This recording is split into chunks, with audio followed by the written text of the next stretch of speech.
Baru-baru ini viral di media sosial video nenek-nenek berkelahi di pasar.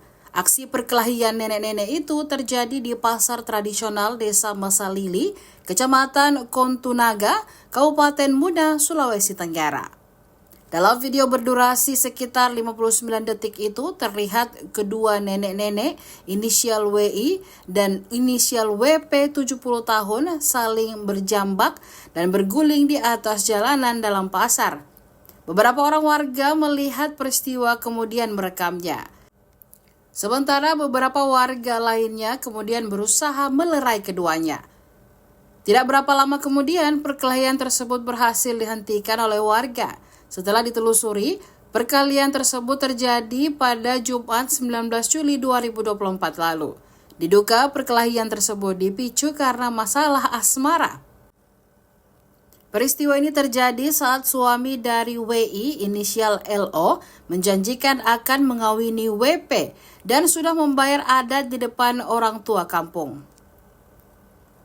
Setelah video tersebar, Polsek Kontunaga kemudian melakukan mediasi antar kedua belah pihak.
Download Tribun X sekarang, menghadirkan lokal menjadi Indonesia.